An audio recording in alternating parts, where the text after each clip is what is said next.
شروع کرتا ہوں اللہ کے نام سے جو بڑا مہربان اور نہایت رحم کرنے والا ہے۔ حضرت عبداللہ بن عمر رضی اللہ تعالیٰ عنہ سے روایت ہے کہ ایک شخص نے رسول اللہ صلی اللہ علیہ وآلہ وسلم سے پوچھا کہ حضرت اسلام میں یعنی اسلامی اعمال میں وہ کیا چیز اور کون سا عمل زیادہ اچھا ہے؟ آپ صلی اللہ علیہ وآلہ وسلم نے فرمایا، ایک یہ کہ تم اللہ کے بندوں کو کھانا کھلاؤ،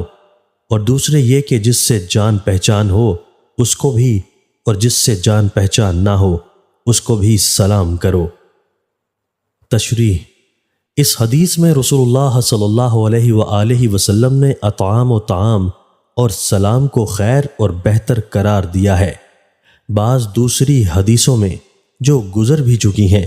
دوسرے بعض اعمال صالحہ کو مثلاً ذکر اللہ یا جہاد فی سبیل اللہ کو یا والدین کو خدمت و اطاعت کو خیر اعمال اور افضل اعمال قرار دیا گیا ہے،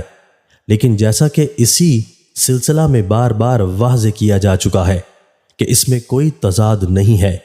آپ صلی اللہ علیہ وآلہ وسلم کے جوابات کا یہ فرق دراصل پوچھنے والوں کی حالت و ضرورت اور موقع محل کے فرق کے لحاظ سے ہے،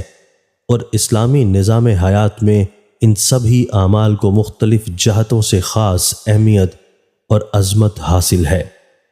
حضرت انس رضی اللہ تعالیٰ عنہ سے روایت ہے کہ رسول اللہ صلی اللہ علیہ وآلہ وسلم نے فرمایا، بیٹا جب تم اپنے گھر والوں کے پاس جاؤ تو سلام کرو، یہ تمہارے لیے بھی باعث برکت ہوگا